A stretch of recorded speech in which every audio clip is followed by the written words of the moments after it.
Hey everyone, it's Nate Loucks, pastor of State Street Community Church and president of the PAC Center here in LaPorte.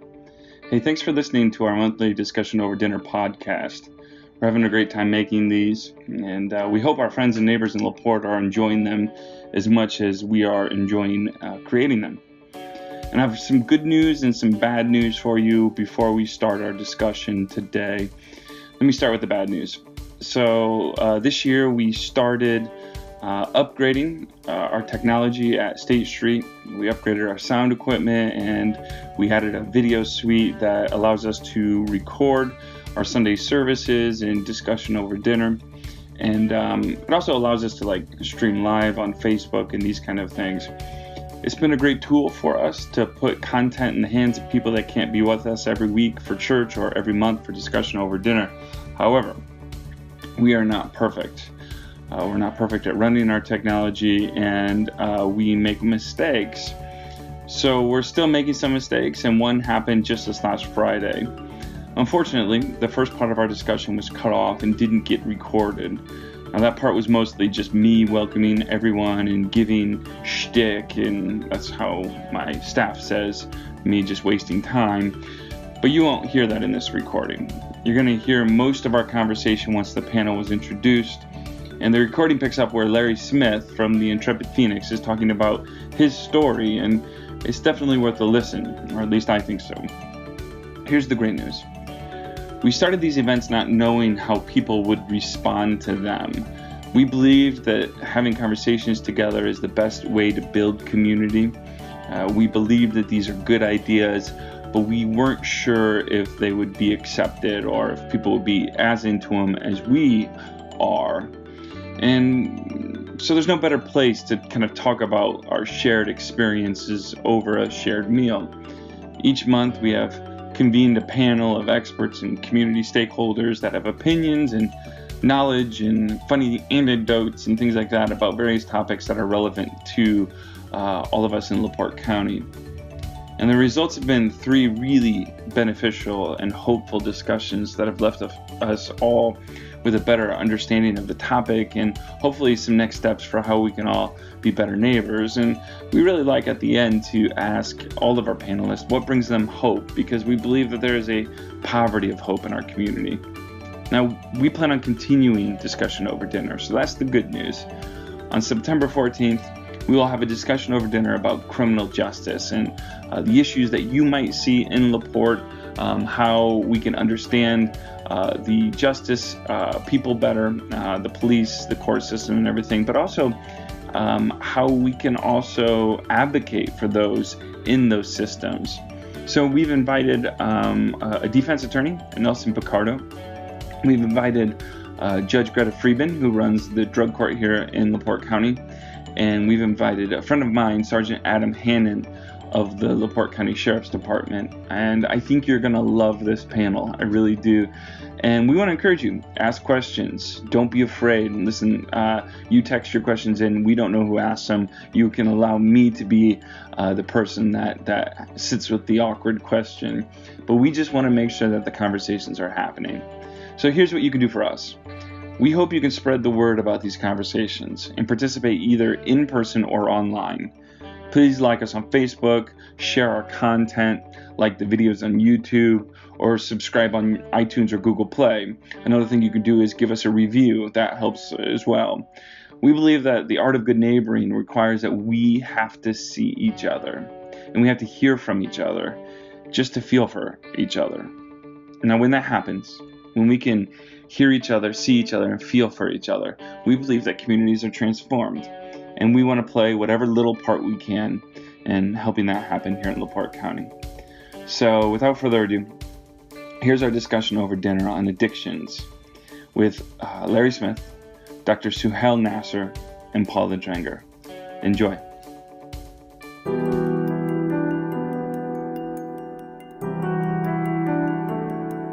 Discussion over dinner.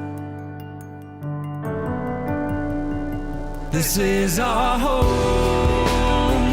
I came to listen to you, to talk with you, 'cause I don't wanna be a stranger to find hope.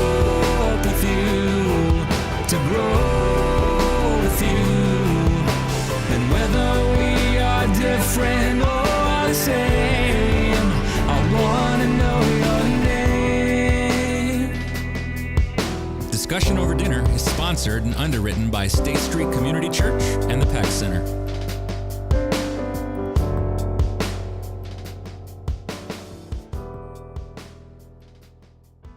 Happened in April of last year. So I got busy. I didn't go out looking for money. I just said, I'm going to do it and put my own money in. We launched in July, and we've grown now from that point, July, when it was just me, Jenny Becker. Jenny was one of our first members. And we've now grown to 70 members. That's amazing. In 1 year. 85 if you count the spouses and kids, because they get a family membership at the YMCA. And we've got a softball team. Come on out and see us in the co-ed Park and Rec League. And we do a lot of service work with people, Habitat for Humanity and other things.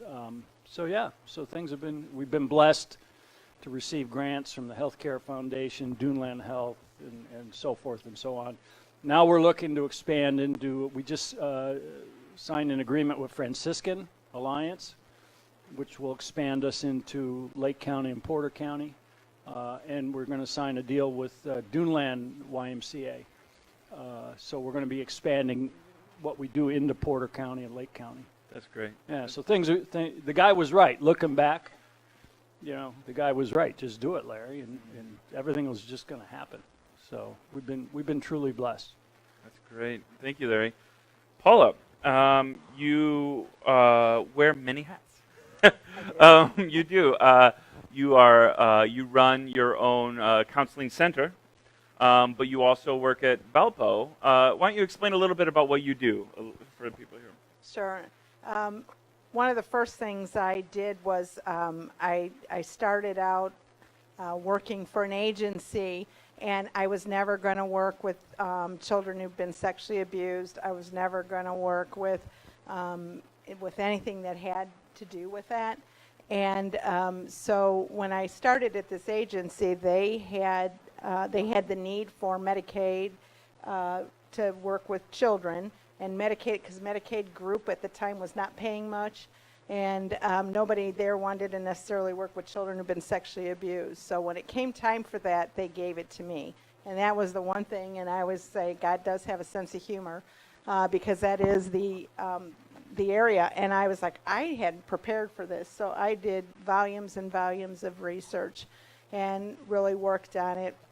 And then I had an opportunity to go to Valparaiso University and work in their sexual assault awareness and facilitative education office.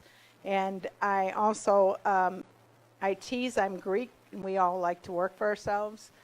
So I started Choices Counseling, and it grew. We're now in Crown Point, we're in Valparaiso, we're in LaPorte, and we're in Michigan City.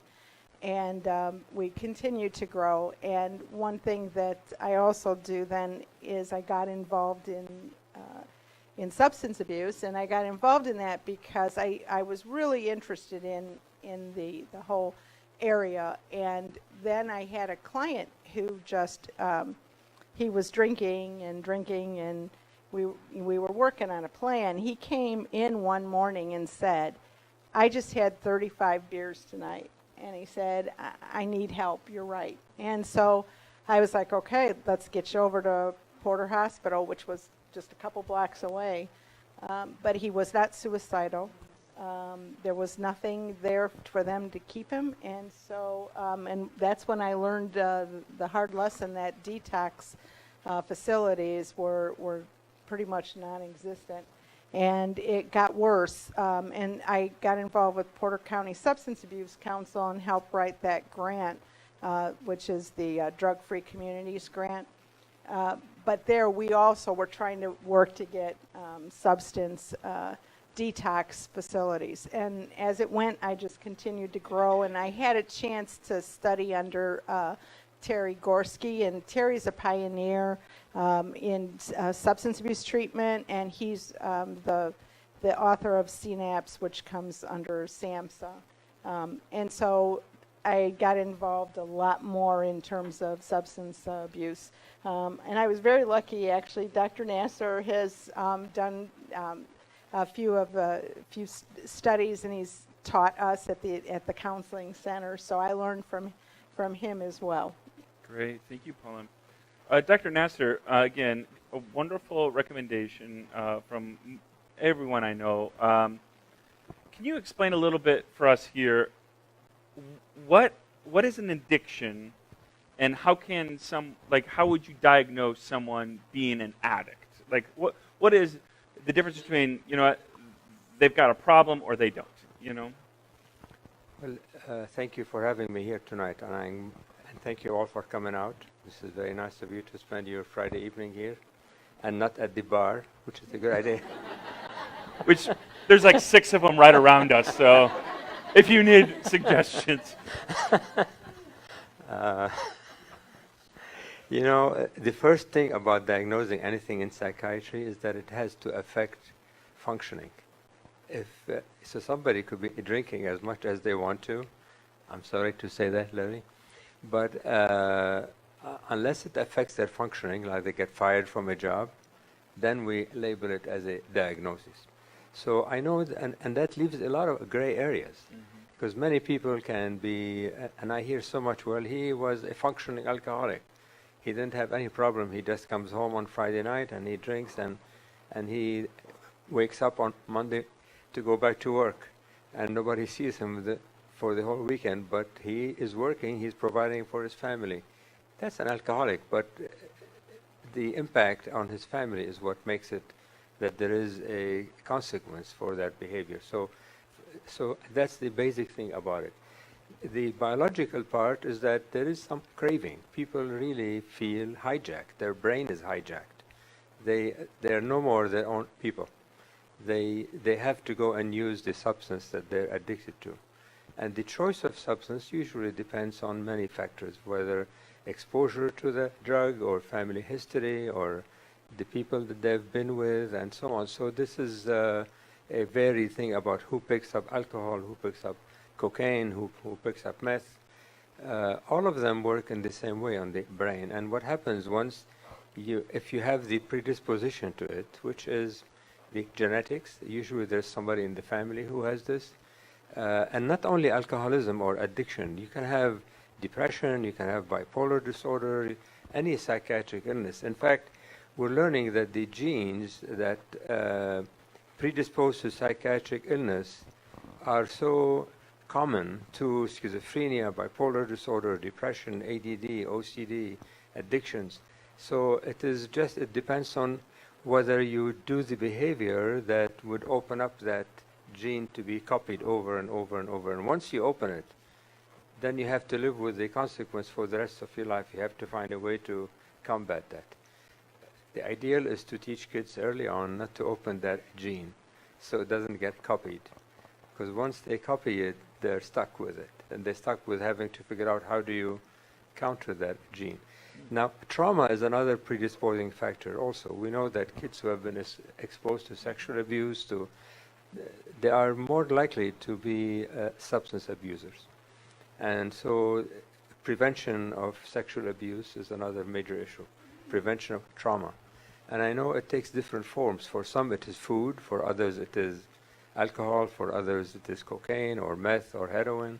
So it depends on other factors as to what drug they choose. But they have to have some craving and some withdrawal symptoms biologically to label it as addiction. And benzodiazepines is another thing. One of my first experiences ever with addictions actually was with a Saudi prince in Lebanon, who they're not allowed to drink there, but they drink cologne to get the alcohol. And so they come in for surgery, and suddenly they don't tell anybody they do this. And they go through the worst DTs you can imagine. Oh, wow. So people choose some odd things sometimes to get used to. And then they learn to lie and to hide and, all the things that addiction goes to. But it's not bad people, just that the addiction hijacks their brain. They're not themselves anymore. And so you get mad at them, you think they're goofy, you think they're lazy, but in fact their brain is not theirs anymore. So it's a matter of providing them some support through teamwork. And we were talking earlier about exercise. I recommend to everybody in this room and to all my patients and to myself to walk 30 minutes every day nonstop. Because dopamine is the hormone of addiction. People want to get things that will give them more dopamine, and when they don't get it, they do whatever it takes to get another boost of dopamine. You can get this regularly produced in your brain by walking 30 minutes nonstop every day. You don't have to sweat, you don't have to change your clothes, you don't have to go anywhere. You can watch your TV. You clearly don't know how I walk. I don't. But 30 minutes nonstop every day is a fantastic help for increasing your serotonin, your dopamine, for increasing the size of the hippocampus in your brain. You can grow new brain cells in your brain by walking. Even if you're 80-year-old, you can still do that. So that's one very simple way to improve things. I totally support the idea of fitness. It really makes a big difference for recovery from addiction. I went all over the place so far. But No, you're good. Great. This is how conversations go. Yeah. I was just going to ask about the slides and talking about the brain. Yeah, we can do that real quick. But I want to say, Larry. Thanks for the plug, Doctor. As you say, that's what I was going to say, Larry. You just got a great plug, by the way. So I gave him $20 before. that's a pretty cheap. Yeah. Yeah, for you too. Jason, do you have those slides that you can put up of Paula's real quick? She wanted to kind of point out some things about those.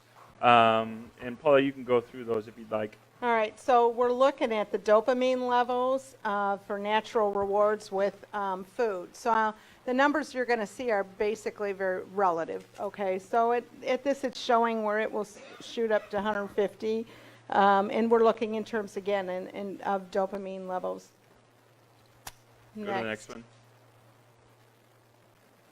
Okay, sex, if you can see, it goes up a little bit more there, over towards the 200, so pizza and sex would really go real well. So, next slide. if you're awake for it. Yeah. Also, I want to point out here in terms of the morphine, and what they're also trying to show is the number of hours. So if you see, morphine has a gradual increase in terms of level of dopamine, and it lasts a lot longer, and then it levels off. Next. Okay, nicotine, if you see, there's that spike, and then it pretty much starts to level up. So is that why smokers have to smoke often then? Because Correct. It gives them that spike. Correct. Okay, cocaine. Now, if you look at, and again, we're looking at the red dots, but if you look, it is just a jump. And it is, as quickly as it goes up, it seems to also start to go down. Now, at that level, I believe we're at like 400. Mm-hmm. Okay. Again, much more dopamine than, if you notice, the regular the regular food and sex never even gets that high. Mm-hmm. Next. Okay. Meth, we're looking at amphetamines. That's at 1,100. Again, looking at relative, you start at 150 with food, and there is that spike, and just as quick as it goes up, it just crashes down. And that gives you a little sense in terms of the brain and the differences. How your brain... I have a question for the two of you that are on the medical side, but also the clinical side here. So obviously, we hear a lot about addiction and stuff in our community. We read the stories. Paula, you've said you've been doing this since the 90s, is that right? That's and correct. I assume Dr. Nasr for a little bit longer than that. Thank you. Yeah. Are you saying I'm old? But are you seeing the amount of people addicted changing, or just the types of addictions changing? yeah, I think the types of addictions and the media, the whole point is that the media has been advertising a lot more about it. And the other part is the sad thing about heroin overdoses. When people used to drink, they would drink and they would have complications over time, but you don't hear the sudden death of young people, that you have one after the other falling down just because they overdose on the drugs. And I think that's why we hear about it more.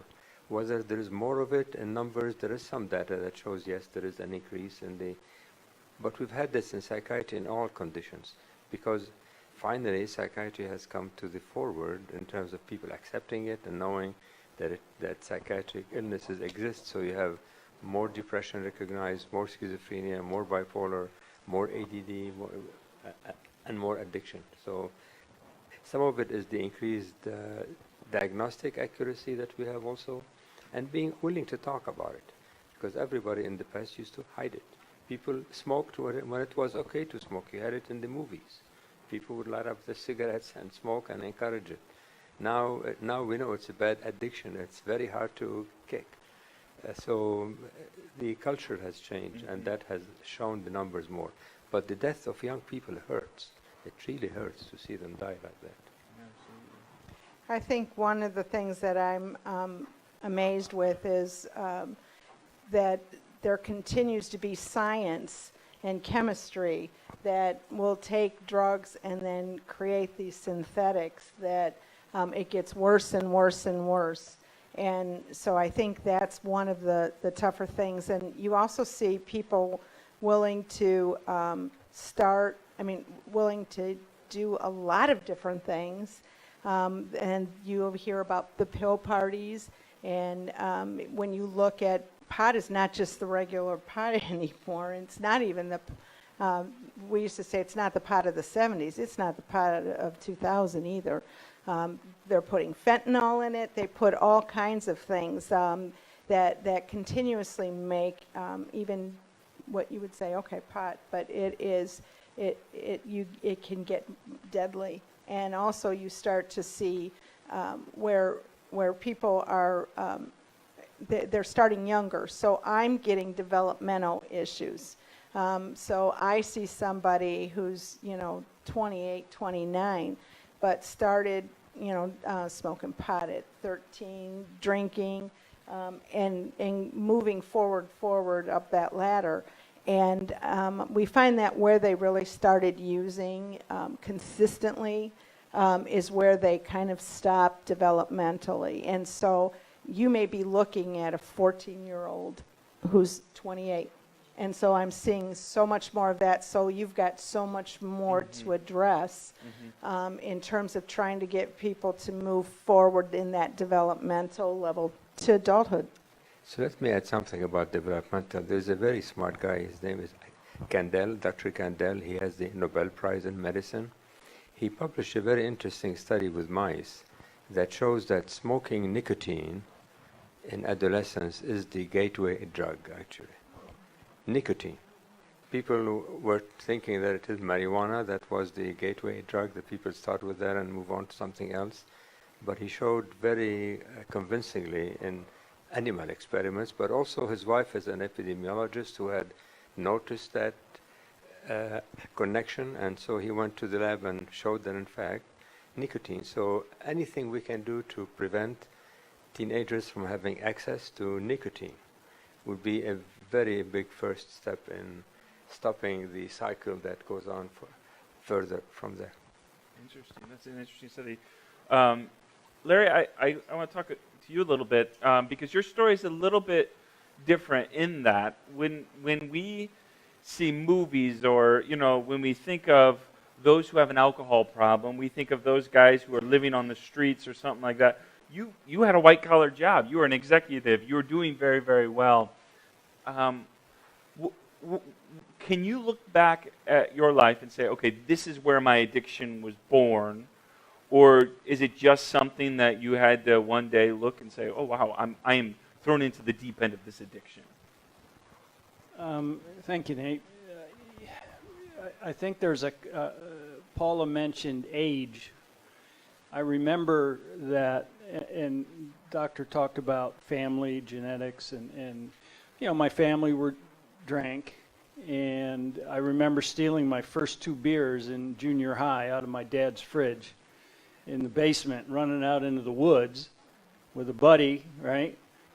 And we gather a lot of data in the Intrepid Phoenix, and when I look at the age that people started using drugs, it's usually around that age group, that 11 to 13, 14 age. There's a common theme there. But funny thing is, shortly after those 2 beers, me and my buddy were in front of the liquor store in the small town, like incognito, like, nobody would know, Leighton and Laverne Smith's son, with money to buy Boone's Farm apple wine. High class? Yeah. Oh, some of the more mature folks in the group will understand Boone's Farm. My point there, and when I was in junior high, hard to imagine, I was short and fat, and I got bullied a lot.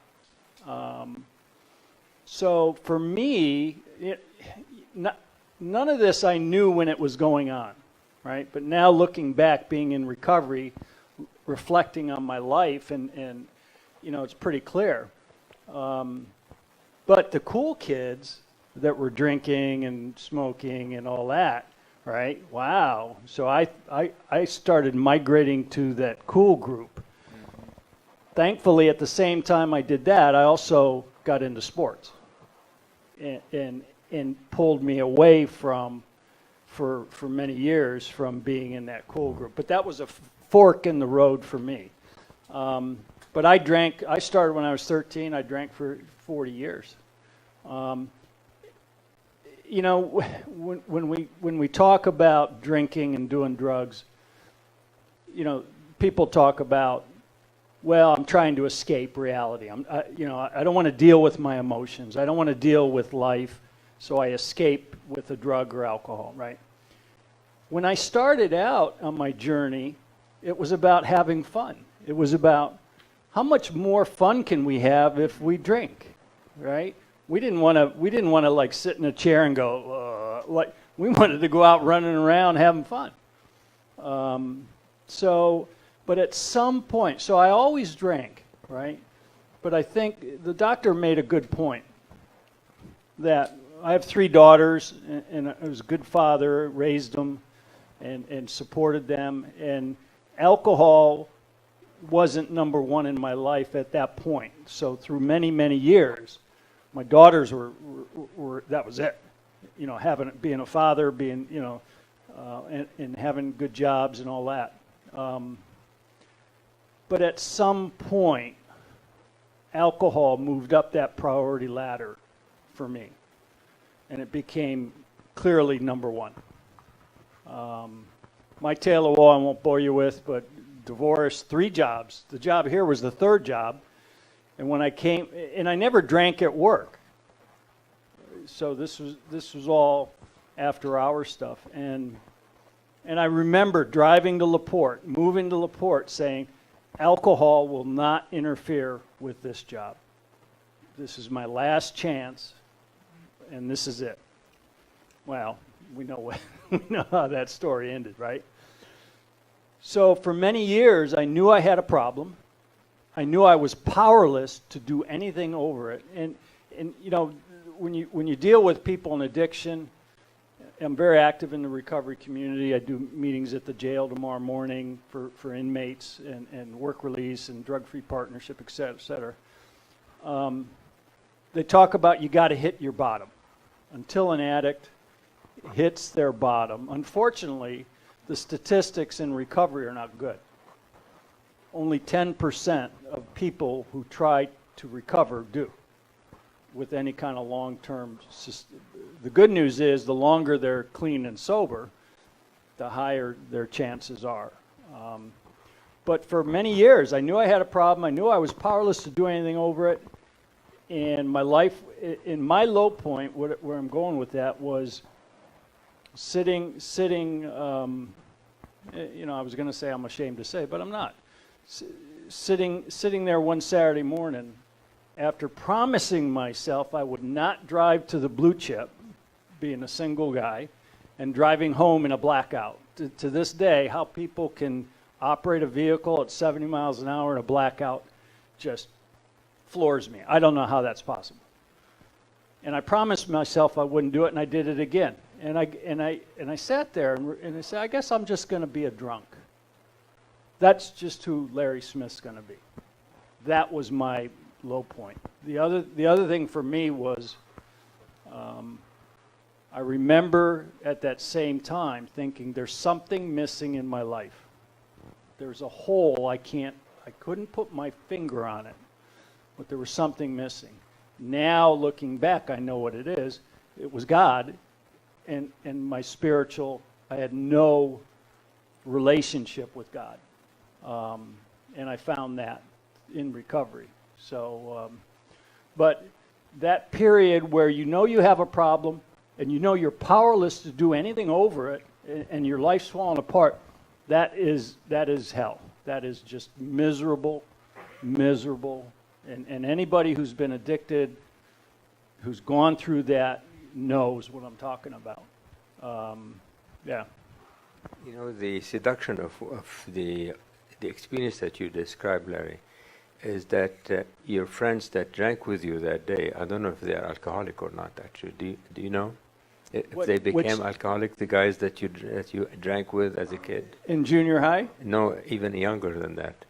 Or in junior high, yeah. Do you know how? I'm guessing, I don't know about the junior high, but in high school and college and friends I had along the way, yes, I'm looking back now, knowing what I know, I would say many are. Because the seduction of addiction, actually, or any substance use, is that not everybody who tries cocaine would get addicted to it. Not everybody who smokes becomes addicted. Not everybody who drinks becomes addicted. So you drink with your friends and you think you're going to be just like them. They get away with it because their genes are not there. They didn't have the substance abuse. They didn't have the family dynamics that contributes to the addiction process. And then you become addicted while they're not. I see it all the time in college.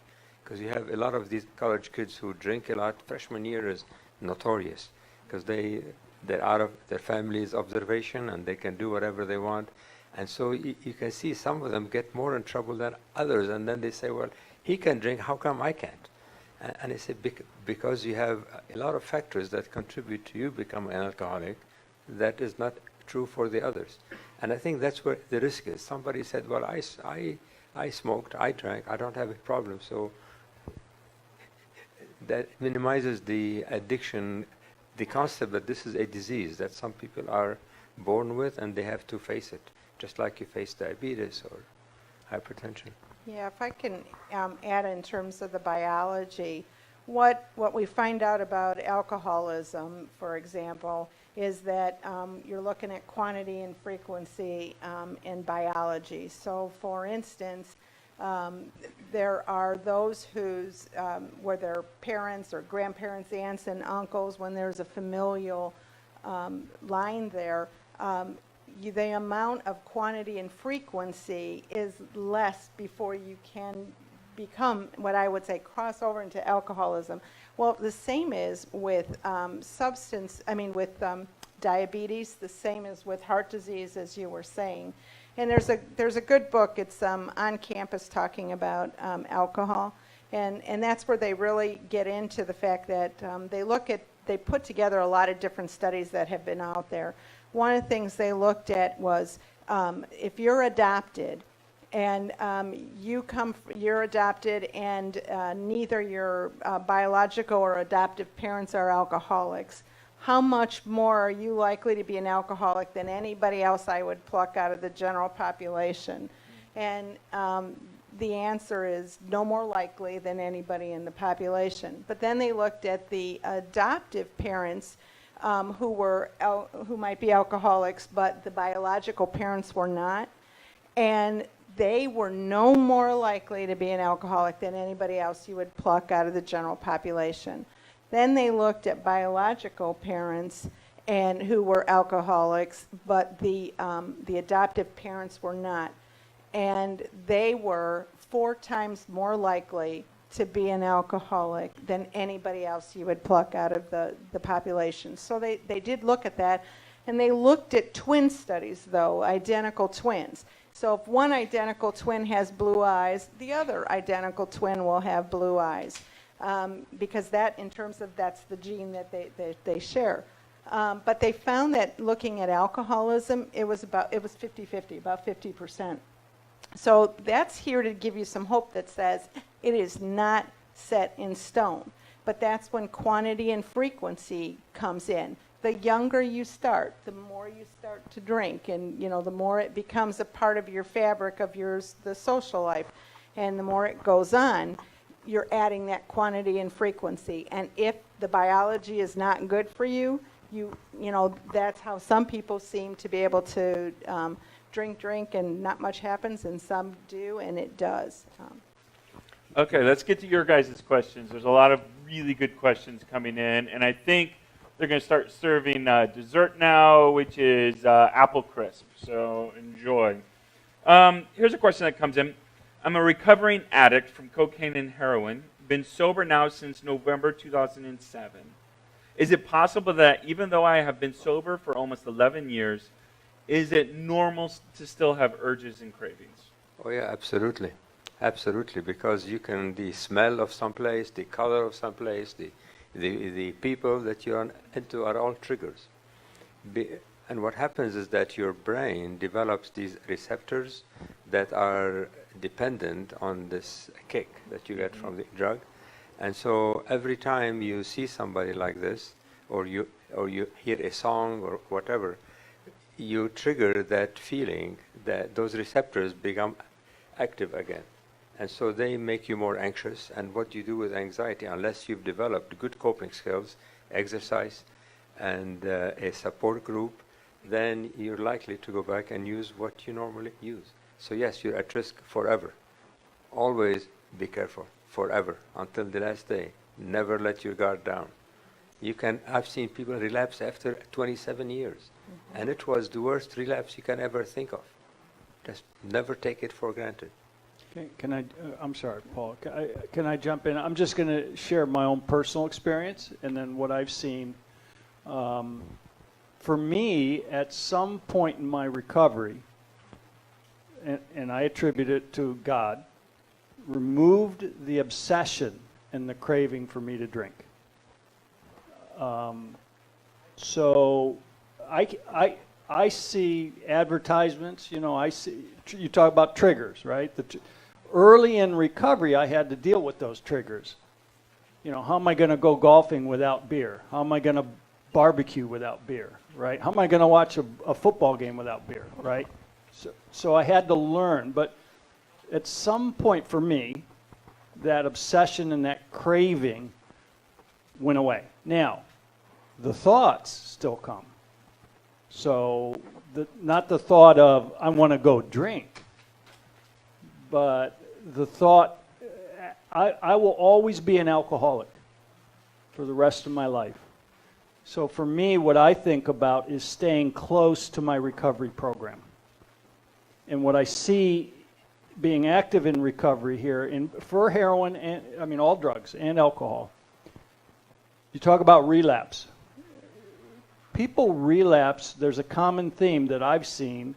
People relapse when they stop going to meetings, they stop exercising if that's part of their routine, they stop doing the things that are keeping them clean and sober, and then relapse is possible, more likely for somebody who is not staying very close to their recovery program. That's what I've observed.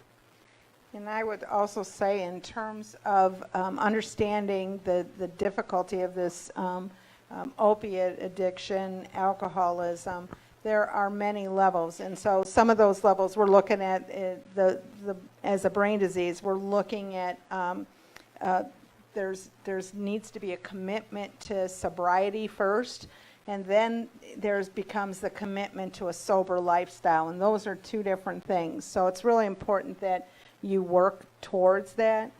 And also I was working with a guy who's a heroin addict, and one of the things we do with drug court, we're supposed to come up with essays for our clients, and I was asking, name some of the triggers you kind of run into, the things that get you thinking about cravings. And it really amazed me. It was the crinkle of plastic wrap. It was aluminum foil. It was just the everyday things that are in a household. Mm-hmm. They all carried for him cravings. So as Dr. Nasr said, you have to really be vigilant. Learn how to identify those So things, right? you asked us to talk about hope. Yeah. So let's talk about the treatments that are out there Okay. and the options. So for craving, there is a very simple supplement actually called NAC, NAC, that you can buy in a vitamin store. NAC seems to replace the glutamate, which is that excitatory neurotransmitter that makes people want to go back and use. So by taking NAC every day, there is a lesser chance of people having the craving. Then we talk about the treatments that are available. There is the Suboxone, there is the Vivitrol. There are things that are now medically available that have been shown to help with the chance of relapse. All of them start with you have to be sober first, and of course you have to have the will, the desire, the support system. It's not only the medication. But there are some things that are available now that help people so they're not stuck with it forever. And Yeah. I just wanted to add one last thing, and that is also understand there's a post-acute withdrawal syndrome or pause, and that can be cravings that you would have for up to 2 years into sobriety. So a very sensitive period of time then. One final thought. There is power in fellowship. And I know from firsthand that the fellowship of recovery programs that's what we are, a fitness fellowship of AA, NA, whatever you're in. That power of that fellowship is very strong. Yes, you have other things that are also good. But to be able to pick up the phone and I know you're an alcoholic, and I know and I can, hey Paula, and it may not even be, hey, I'm standing in the liquor store looking at vodka. It may be, hey, I'm dealing with this in life, and I'm getting a resentment, and it's making me angry, and how do I deal with this? Because when an addict or an alcoholic is active, we don't deal with anything. We don't deal with emotions. We don't deal with life. We avoid that. Now we have to deal with, wow, you made me mad. You have to learn new coping mechanisms. New right? coping mechanisms, and that's where the fellowship comes in of somebody that's been sober long to be able to say, hey, how do I deal with this? Because I know if I don't do something about it, I'm going to start down a bad path. Does that make sense? So the fellowship, I think, is very powerful. Now, people with addiction have, and notice I don't say addicted people, I say people with addiction, because it's a disease, like saying somebody who says, I'm diabetic. No, you are a person with diabetes, so a person with addiction. The relapse depends also on consequences. So they're part of families, part of community. If there is no consequence for this person to go back and use, the chances of using again will be increased. I'm part of the Physician Assistance Committee for the state of Indiana. We watch over physicians who are addicted, and we know that when we give them a 10-year contract where their license is on the line, if they relapse, they're much more likely to stay sober than if we give them a 5-year license. So we know there are consequences. If there are consequences for physicians, they're more likely to stay sober. For people in general who have addictions, if there are no consequences for relapse, so that's where families need to go get some help also with any support group they can think of, from CODA to, because the codependency and the support system that has to be not only the fellowship of the program, but the family support is also needed. Let's move on to a question to deal with families, actually, is if you, let's say you have a child, and the child, either you're an addict or your spouse or your partner's an addict, and so you know that child might, or a person with addiction, very good correction, I like that. That's going to take a while for me to correct. I will, I For promise everybody you, in the country, I am going to own that. But so if your spouse or you are a person with addiction, and you don't want your children to suffer through that same addiction, are there things that you could do that can help that child so that they don't, suffer some of this? Oh yeah, fantastic question. Yes, and I'm sure you can say a lot more about that, Paula. But there's a very good study actually with teenagers who are at risk, showing that teaching them coping skills early on in life reduces their chance of developing psychiatric illness or addiction.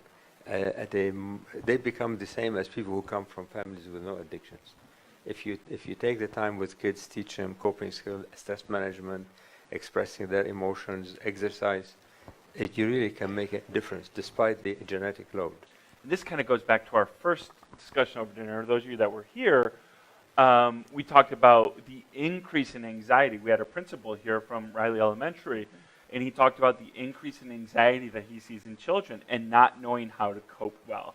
And so trying to include that as part of the education for the whole self, right? Because if we don't teach kids to cope, it's going to be really difficult for them to succeed academically as well. Paula, do you have anything to add there? Right, and I will tell you that we've listed probably 50 different coping skills. The only thing that ever drives me nuts about hearing coping skills is when somebody says we're working on coping skills. Mm-hmm. There's all kinds of different coping skills. Mm-hmm. So making sure, exercise is a way of coping. Sure. Meditation's a way of coping. Being able to handle people who disagree with you is a way of coping. So there's so many different ways of coping. And I think that the best thing a parent can do is for them to also make sure they're getting help, they're learning specific coping skills and building it so that you have a toolkit full of things that you can use at various times. Great feedback. Another question here. What percentage of addiction is actually self-medication for depression and other chemical imbalance issues? Oh, if we had the answer to this, I'll win the Nobel Prize here.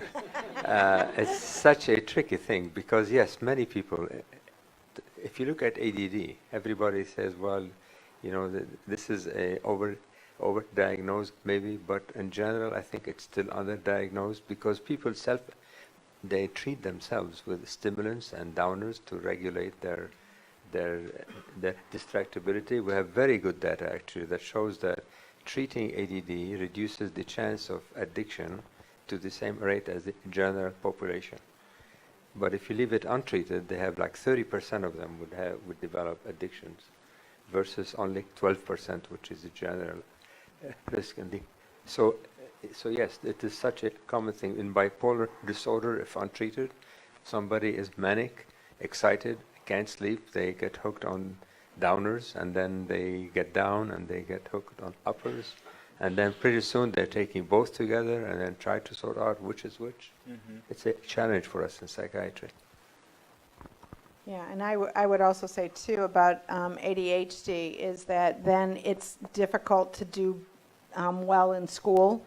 And so if you're in school, if you're somewhere 6 hours a day and you're not doing well in it, you just don't want to be there. And so you're going to look for other ways to be able to feel successful and other ways to socialize. So I totally see that in terms of ADHD. And I'm also seeing another study that talked about anxiety, that oftentimes anxiety, it's important to, and I defer to you, Dr. Nasr, but I was reading that it's important to defer to make sure that you have, is it anxiety, is it ADHD, because sometimes those behaviors resemble one another. We will now start referring to Dr. Nasr as future Nobel Prize winning Dr. Nasr. This is a great question here because as we talk about marijuana legalization all around the country, it seems to be where things are going. Is marijuana a deterrent from heavy drugs as reported from states where marijuana is legal and not a stepping stone? Terrible decision. That's all I can... You think marijuana... We have all night to tell you about all the damages from marijuana? Why do you think of marijuana legalizing? Or do you think legalizing alcohol was a bad decision too? Yes. Okay. Well, it's a question of the effect of alcohol is different than the effect of marijuana. Marijuana numbs people, makes them very lethargic, lacking motivation, lacking the desire to do anything. That's why it's so bad for society. And I cannot believe that we're localizing this, because the effect on motivation is we call it the amotivational syndrome, basically from marijuana, because they smoke, I'm doing all right. But that's what happens then day and night. They're just thinking, hey, I'm all right. Everything is fine. Why do I need to go to work? And so this is a terrible thing that we're doing to our society. I wonder about our productivity as a nation when we're allowing this to go on. And people say, yeah, it makes me feel good at the time. Yes, of course, but maybe if you develop other ways of feeling good, go exercise instead. You get your body moving, you get your brain moving, you grow brain cells instead of numbing your brain cells. I think I should stop at this point. Yeah, I think we touched a nerve here. I would definitely agree with Dr. Nasr. I will say this too, though. Your frontal cortex is continuing to develop up through 27 years old. So that is the new adolescent age, up to 27. I'm going to have my kids for so long. Okay. But one of the things is that I'm concerned is, again, younger children, and if you can go up till 27 and not smoke, that would be great. But the fact is that again, when you're smoking pot, you're always going towards the primal brain, the primitive brain, and so the part here that has logic and thinking, that's the part that's still growing, and you can slow that growth down tremendously. And the second part that I really have a problem with in terms of marijuana is that they're continuously adding to it. They now have a marijuana oil that is so much more concentrated, and it's chemistry now. This has become a world of just what can we do now chemistry-wise to this? How can we make this pot even more, just more virile? And the last part is that you also have things that they're putting with the pot. And again, like fentanyl is an example. I think this is a great question. For those of us that love addicts or have addicts in our family, and maybe, Larry, you have maybe there was somebody... Or people with addiction. Sorry.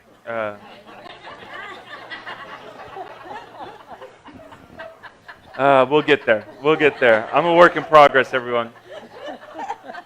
For those of us that have people with addictions. For those of us that love people with addictions. For those of us that are people with addictions. And Larry, maybe you have something to add to this, or maybe you... Is tough love a deterrent? Is tough love help? When people would then, or is the best response to those with addiction grace, empathy? Where do you go from there? That must be a question that's raised by somebody who's in a family of addiction, because that maintains the same concept that one thing will fix it. It's not a question of saying tough love. It depends on the situation. It depends on the individuals. Addiction is like that. Is that people feel that taking that cocaine is going to make everything all right. That if I drink enough, everything will be fine. Finding a simple solution. There is no simple solution. Tough love can help in some situations. It can hurt in other situations. Yeah, there's no simple answer to it, as far as I'm concerned. You guys deal with it. I agree with you, Doctor. There's no one single answer to that. It depends on the circumstances.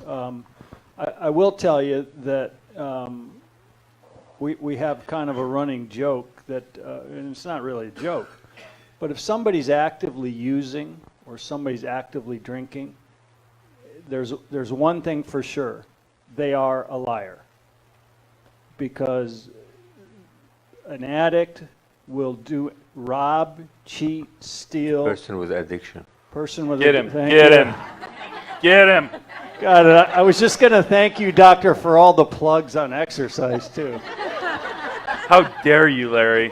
I want my $20 back. Person with addiction, thank you. because as an alcoholic, and again, just talking from personal experience, who did I lie to? I lied to myself. I lied to my wife. I lied to my doctor. I lied to my family. Of all the people in the world not to lie to, don't you think those would be the ones you wouldn't lie to, right? So, having said that, I see a lot of, I think there's a time and a place for tough love under the circumstances. I think that depending on the circumstances, there's a time to just say no more, right? Because you can cross into a scenario, and I've seen it, of enabling. And then you're just facilitating the continued addiction. So yeah, in my opinion, for what it's worth, from just real life experience, I can tell you stories and stories where a grandparent or a parent has just said, nope, that's it, you're done, you're out of my life. As long as you're using and or whatever it is, and because at some point self-preservation for the family has to kick in, and they have to take care of themselves. But again, under the circumstances, I'm talking about, robbing and cheating and a lot of bad, really bad behavior.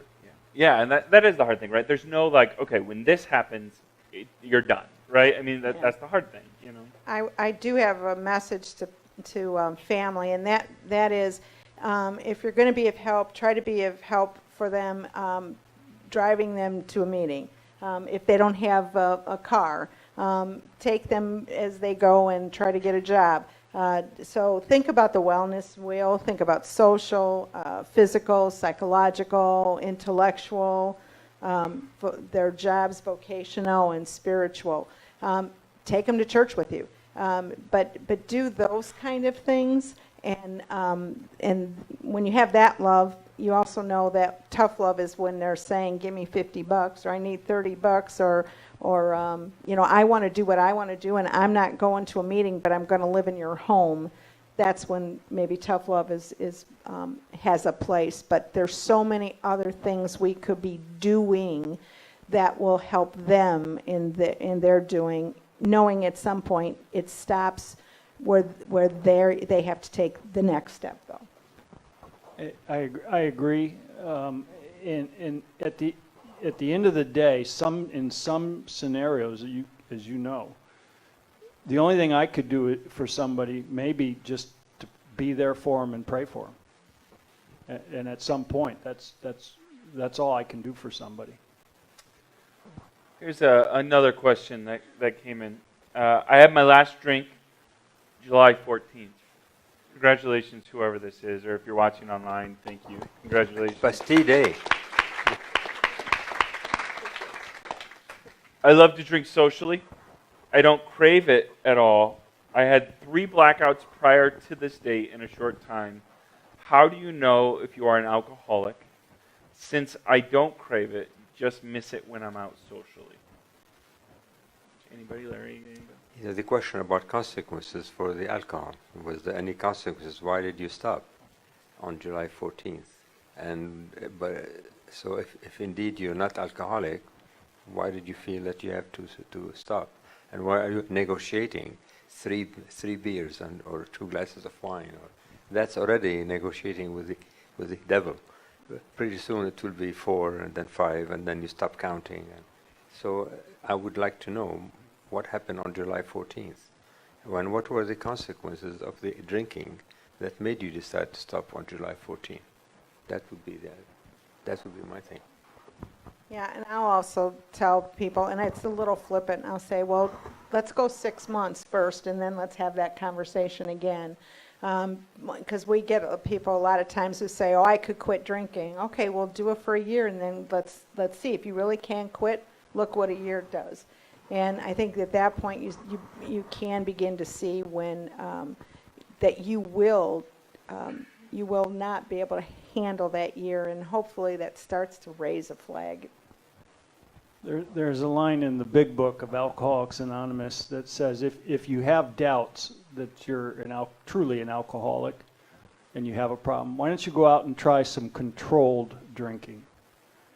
And if you are an alcoholic like me, right, that's going to end up in disaster.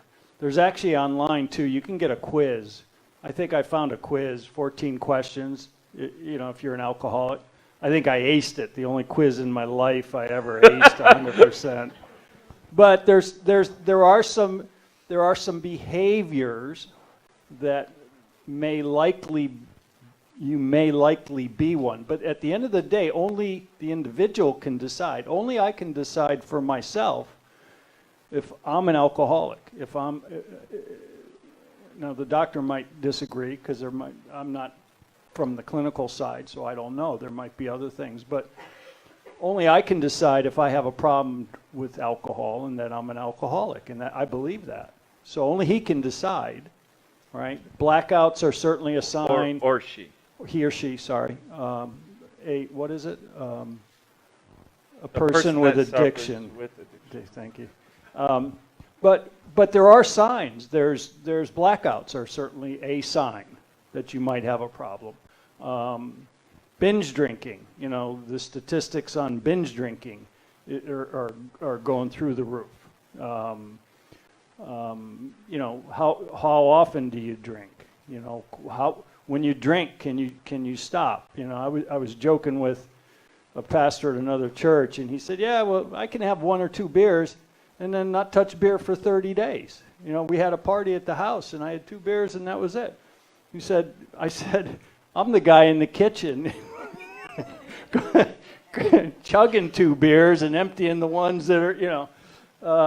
So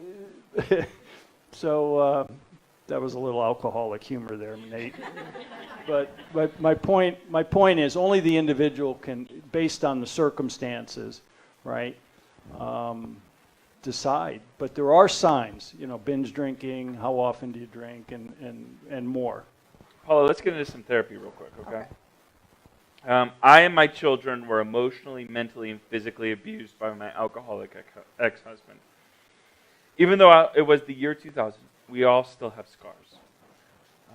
I have trust issues, anxiety, and some PTSD. My son works out because he is an alcoholic.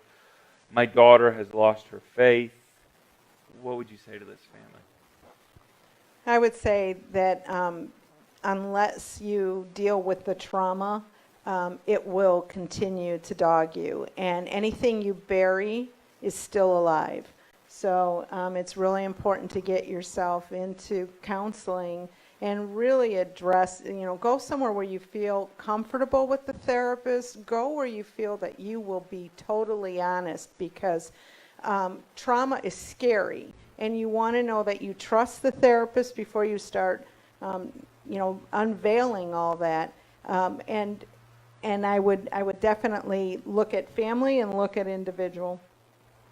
You know, I would add to this, since we are in a church, the spiritual dimension to this as well, which is always to look at a higher power and a way of looking beyond ourselves into a stronger support system that's always there, and figure out how to learn forgiveness, how to learn acceptance, how to see them for what they are, even though you were traumatized, but also realize that they were sick people and that they are suffering, and they suffered, and yes, that suffering did cause some consequences. So again, if I were to use somebody who is diabetic, let's say, or somebody who has diabetes.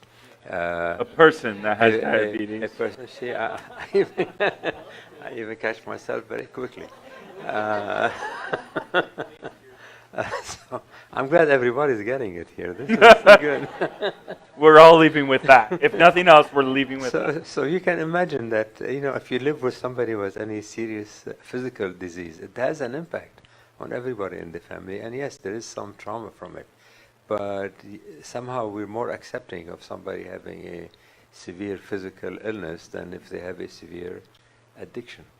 And so let's learn to change our mindset and look at the higher power as a way to understand our place in life. And Is there, Dr. Nasr, is there a connection between poverty and addiction?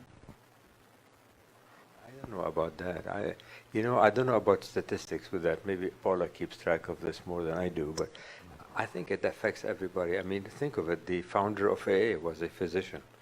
So the guy who owned Kemper Insurance, who helped so many people with his recovery by asking insurance companies to pay for substance abuse treatment back in the 80s.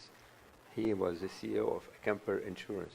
You said you're helping doctors who are addicted. I'm helping physicians. Yeah, there's a good deal of them in the state of Indiana. So we have, it affects everybody. I don't know if poverty is the issue. Now, some people who have addictions to drugs that are expensive become poor just because they hawk everything and they steal and they get into all kind of issues just to pay for their drugs, and that may be a secondary. The poverty is secondary to the abuse rather than the cause of the abuse. Do you know any statistics, Paula? Yeah, I would say that it can very much be secondary to it because it reaches all social levels. Mm-hmm. Is there an addiction that's harder to treat than others? I think meth is probably one of the hardest to deal with. Because of the spike that it... Correct. Well, I say nicotine, especially in women. There is a differential gender effect also on nicotine addiction between men and women. So that is very hard. That's very hard to stop. And also because the consequences for it are not as immediate. With meth, you can blow your camper where you've been cooking it, and there is a problem. And there is a consequence to it. There was a slight stereotype there, but and in fact, the slides that Paula showed is really the whole issue about addiction. There's a very nice study that was done that showed people a series of cards, and embedded in those cards was very quickly a card they couldn't even see, but the card was there about somebody who is snorting cocaine, and their dopamine went up like that just from their brain seeing it, even though they didn't recognize it. When they show people with food addiction a slice of chocolate, their dopamine went up. It is fascinating how quickly the brain is conditioned to get these responses. So the quicker the uptake and then the quicker the drop is what makes people more dependent on the drug, because they crave it right away.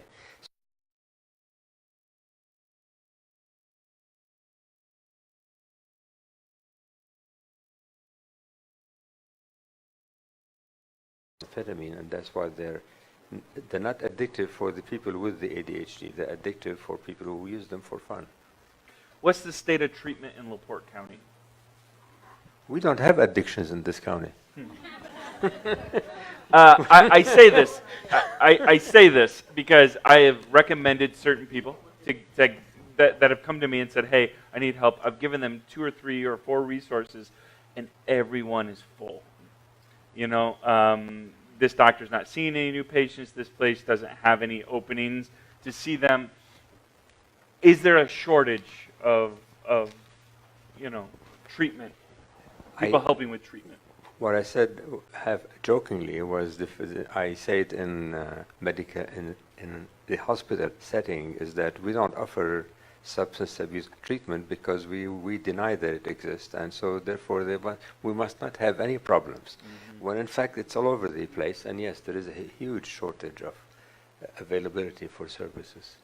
I think one thing that research has shown is that you have to have a warm handoff as you go from one phase of addiction to another. So for instance, when you have detox, they're calling now and making sure that there is a counseling center to send somebody to, and that they know what that date is. So there needs to be that warm handoff from detox to counseling, and then to aftercare. and also to look at a lot of other resources. So there is the Intrepid Phoenix. There is other areas in which you can get meditation. So the idea is we really need. I think one of the biggest things we need is a step to step to step where people know, because I have talked to so many people who feel like they got somebody in therapy and then and then they stopped and that was that. So it again, I would say we're looking at 2 years easy in terms of needing care. That's not here. Larry, you're involved in the nonprofit world, as I am. That's how we know each other. What are you seeing with services, kind of like the Intrepid Phoenix and things like that? Do you see a decent amount in LaPorte, or is there do they need more? Well, there's definitely a gap between the need and what we have. And I know this firsthand, that, I could tell you story after story. Like you, I get calls. I tried to get my son, he's ready to quit, he's got a detox off heroin. I've called 8 places in Indiana, and he doesn't have insurance, so they won't take him. Right? So right there, in addiction recovery, the time to make the biggest impact is when the addict, person with addiction. Woohoo! Woohoo! Nailed it, baby. Hey, nailed it. We're works in progress, Nailed buddy. it. I know. Hey, I'm okay with that. Progress, not perfection.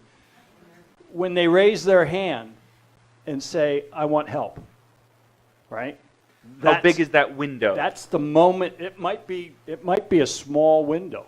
It might be a couple moments. But when that person says to a family or says to anybody, "I want help," every resource has got to be. That's when you get to the person, when they've raised their hand. There's a gap there, because if they need detox, if they need inpatient, which for heroin and things like that, or the Tucci now, which is people are smoking Raid and Roach Killer. She was talking about synthetic marijuana. That's what they put in there. Can you imagine when you were a young kid going, "Hey, you want to go smoke some Raid?" That's like so far. But there's a gap there, because if you don't have insurance, or I called a place for them and they said, "Well, $15,000 up front, self-pay." Do they have it? No. Okay.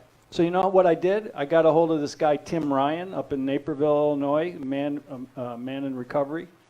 And I called him, and he said, "Yeah, have him call this guy, blah, blah, blah."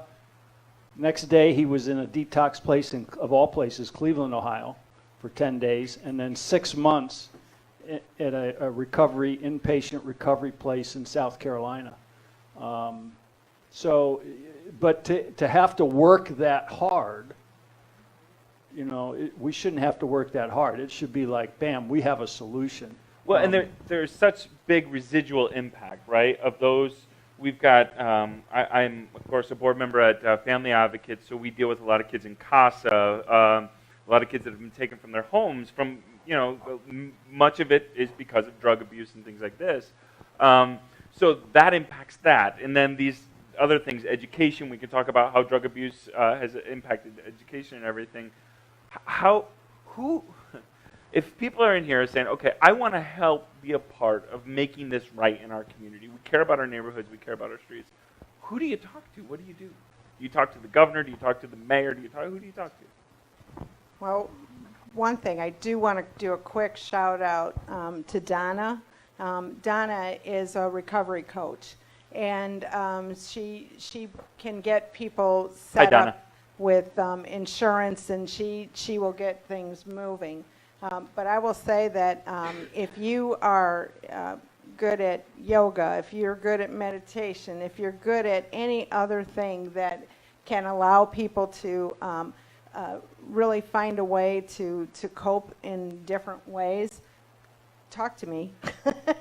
Because that's one of the things we're trying to continuously build on, is really, it's those coping skills are so important. But other than that, I would call the governor too. I want to Call whoever will listen. I want to go back to your question about in the community.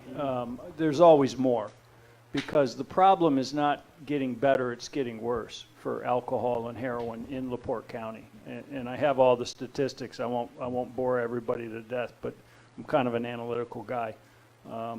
But if you're interested, go on to the Healthcare Foundation website. The 10/20/30, the county rankings.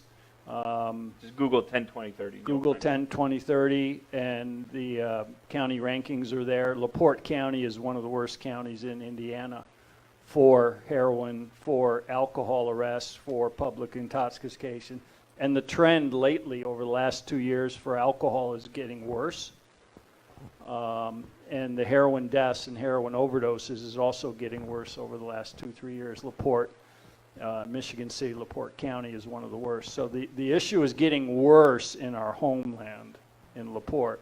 But I will say also that, going back to the fitness piece, we talked beforehand how important this is. SAMHSA publishes Who?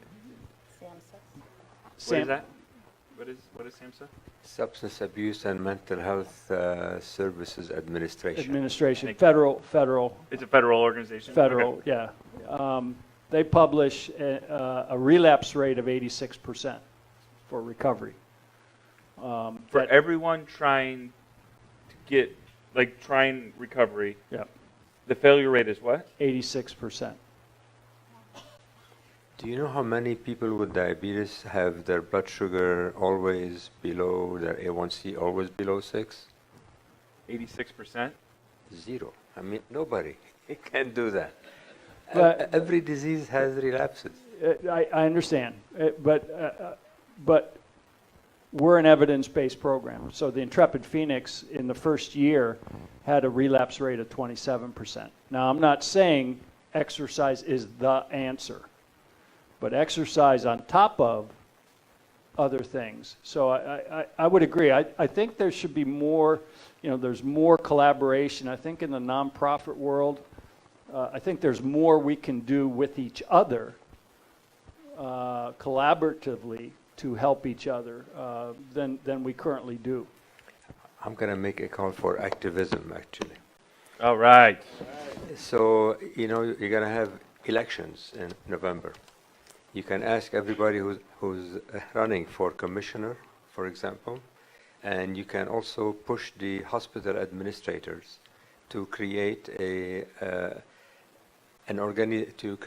team that would fund a place in the hospital for detox, and that place would be connected with the step down, with the warm handout.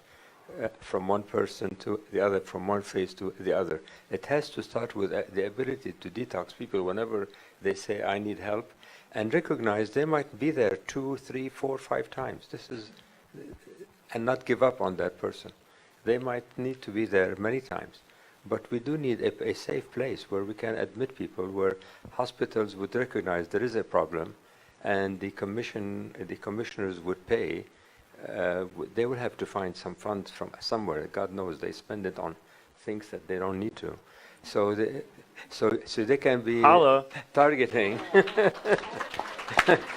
They can be targeting their money to create a substance abuse center for the county, for God's sake, and not just talk. And I do want to say, for instance, in drug court, we have Choices has an 85% success rate for 3 years. So that's what they're checking on. And one thing that is really important there is there's drug testing, random, frequent, and because that is when you can really find who's really on following the program or not following the program. If they don't follow the program, that's okay, but we just want to know it, because then we can go back and say, tell me what your thinking was 3 weeks ago, or before you used this last week, because relapse happens weeks before the relapse. And so you really have to do a lot of detective work with the client, because they may not quite realize what it is that might be a trigger. And so it's really important to figure that out. I just to give a quick, again, plug, next month, Judge Friedman, who runs the drug court here in town, or in LaPorte County, will be here. So she, I'm sure, will be able to answer some of those questions as well as we talk about criminal justice reform and things like that. We'll end with this question that we always end with. It's a question because we want to leave here with hope, right? I mean, we don't come in here to be depressed about what this is. We come in here to be informed. We come in here to hopefully find better solutions to the problems that kind of are in our community. So what I like to ask every panelist before we leave is, Larry, what brings you hope? What brings me hope? For me, God, my faith. It brings you hope, huh? I surrendered my will and my life to Him, and I trust unconditionally.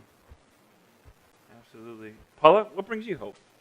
Well, I'll agree with God. Well, he kind of Jesus jukes you there, so there's no who's going to be like, well, I don't know. But let me. I know What it's do you, hard what do to you say to that, right? Too, yeah. Yeah, But I mean, let me add the other thing, and that is watching hope in people. For me, a relapse is not a failure. A relapse is, okay, we found the next wall, so let's get to it and let's go down there. So they do call me Pollyanna sometimes, but I'm a pretty steel-handed Pollyanna too, in that there's always change, and the only way change happens is if you participate. So as long as people are working at it, I have total hope. Dr. Nasr, what brings you hope? Whatever you're doing here tonight, this is really education and talking about it, being informed about it, and hopefully go out and vote the right way. There are plenty of scientific advances in the treatment of addictions with medications that help reduce the rate, and more data about the behavior therapy, about the value of AA and meetings and group therapy. So there's a lot a lot more in the media. Taking 2 hours of their time to come and listen to this, I think that's the best thing that happens. So I was thinking about how to end this, and I just wanted to end with this quick thing. As you guys know, those of you that come to State Street know that my mother was an alcoholic, and I talk about her alcoholism that ultimately really did her in. She died at 37. And I think a lot about what I would say to her if I saw her again, because I didn't at 15 know how to deal with her addiction real well. And I think I would tell her that I don't. First, I love you, because I do. Even when my frustration comes out, I do, and I don't blame you. I don't blame you for your addiction. You're loved, and I don't blame you. Because there's so much shame and guilt wrapped up in addiction that for those of you that are listening through Facebook Live, or for those of you that are here that are struggling with addiction, I want you to know that you're loved, and that you're not alone, and that we don't blame you. And so you can come out of the shadows. You can be honest about it. You can be transparent about it, because that is the best way to start your treatment. So I want to thank our panelists tonight. We will post this on discussionoverdinner.com. You'll be able to go there, and we will get with these fine panelists, and we can post any links that you guys want, any studies, any links, any kinds of things there. Don't forget to come to our next one, which is in September on criminal justice. Again, thank you so much for being here. We are so grateful that you're here. Have a great night. Fine panelists, and we can post any links that you guys want, any studies, any links, any kinds of things there. Don't forget to come to our next one, which is in September on criminal justice. Again, thank you so much for being here. We are so grateful that you're here. Have a great night.